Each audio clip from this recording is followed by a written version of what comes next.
that there are apparently outside in the rain over 100 people listening to the debate. 28. I'm not going to try and predict what they're going to do with their vote, but I am going to urge them to support the New Democratic Party of Canada.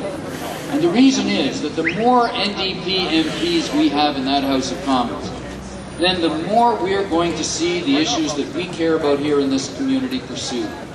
The investment in cities, in affordable housing, in transit. To be so absolutely essential. You see leading other parties in this election that we've never seen before.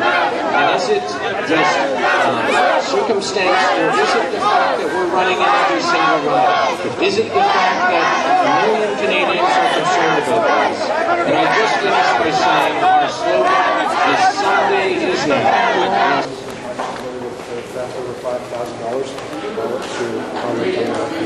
Well, Sven said from the outset, from the very moment, that he would take full responsibilities, whatever they were determined to be, and he's now clearly in that process, and that process will take its course, and I'm sure Sven will cooperate in whatever way is necessary.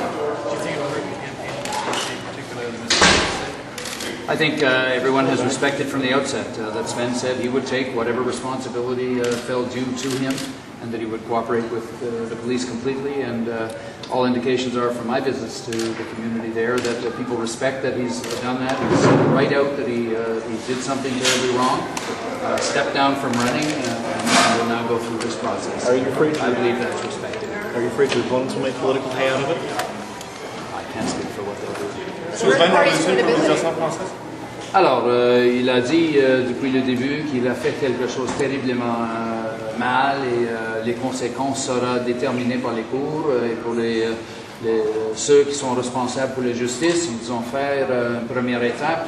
Sven est dans le processus maintenant et on va voir les résultats. Mais on va coopérer, j'imagine, avec toutes les exigences de la système. You were asked in there about what conditions, under what conditions you would support a minority government. Can you be a little more clear about what are your main conditions going into if there is a minority government? Well, up until the 28th, my focus is on encouraging people to vote for New Democrats, so that the commitments that we've made to work towards investing in communities, towards keeping our healthcare system public, towards affordable housing, towards getting us out of the Star Wars talks, towards Kyoto implementation and so on, balanced budgets, that we'll have the best chance to pursue all of those commitments. And so my focus entirely for the next 7 days is going to be to encourage people to vote for the New Democratic Party candidate in their community, to give us a central role in the Parliament, and that way we'll be able to pursue all of these objectives. And have you thought about the fact that you may not win a seat? You may actually be beat by Dennis Mills? I haven't actually thought about that. But will you? Should you in the last 5 or 6 days of this campaign? No, I think what we should be doing is concentrating on winning the riding, which is, of course, every riding is a tough riding. And the thing is that the community has elected Liberals wall to wall for 11 years. Are they in the mood now to reward the Liberals after so many years of inaction? Just look at the waterfront. Look at the pathetic rolling out of press conferences and promises that produce no results. I mean, I really think Torontonians have had enough. And I think you're going to see that in the next election, not only in this riding, but in several others here in Toronto. What do your polls indicate as far as this riding? How close is it between you and the other candidates? Well, it's a very enthusiastic campaign. As you could tell tonight, the people on all sides are out there very enthusiastic.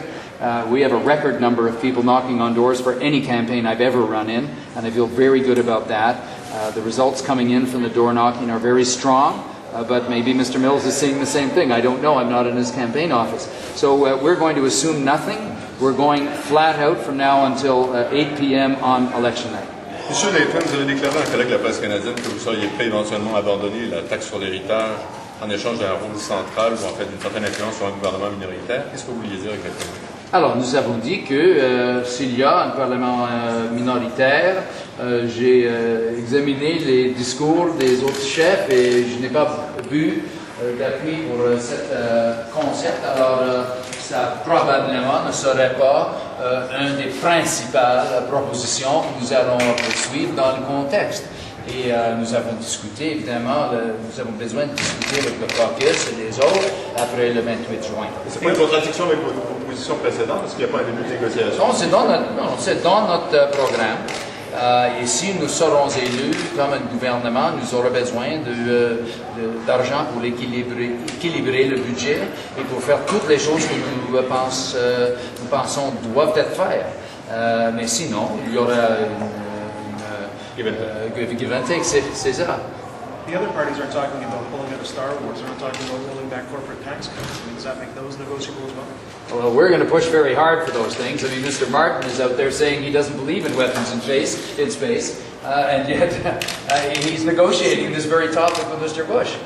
But if he says he's against privatization of healthcare, but he's permitting it to happen very, very rapidly. But if your reasoning behind pulling out or backing away from inheritance tax that no one else is talking about, there's other things that no one else is talking about that are in your platform, are they going to be thrown over the side? We'd have to find ways of working in the context and discussing the other possibilities. Mr. Martin's top priority is debt reduction, according to his numbers.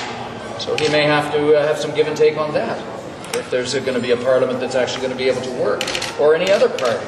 I mean, I've worked in a minority context pretty well all my life in city government, a big city government, and worked with everybody from a Mel Lastman to an Art Eggleton to right on through on different things.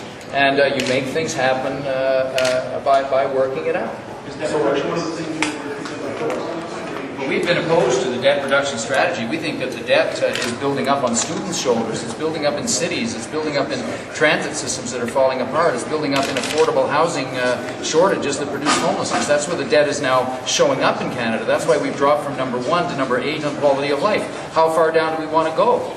If we keep going with debt reduction as a top priority, we're going to keep going down. It's completely predictable, and we're opposed to that.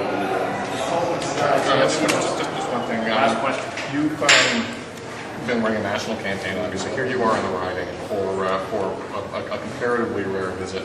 How much is the national campaign playing on your ability to actually work the neighborhoods and do what you got to do to get elected on to a seat? Well, fortunately, I'm kind of an incumbent here. I've been 10 years here as a city councillor and also spent a good deal of time. People are very accustomed to seeing me here in the riding, working on a whole series of different projects. And it's true that for the days of the campaign, I've had to be away more. But I've found people very understanding. Very supportive. They're appreciating what we're doing on the national scene. They have a chance to be a part of that national experience, as it were, and I think they're quite excited by it. I mean, does it mean that our campaign has more challenges on the ground because I'm not there? Sure, but then again, the good news is that we have more volunteers than I've ever had in any campaign, and I've certainly never seen so many signs. It's really quite heartening to go through the community. Believe me, I've been in a lot of election campaigns here, and with the exception of when Shirley is running, you don't see what you're seeing out there today. Thank you, Chad. Okay. So you're now opposed to weapons in the Thank you very much. Thanks so much. Well, we got the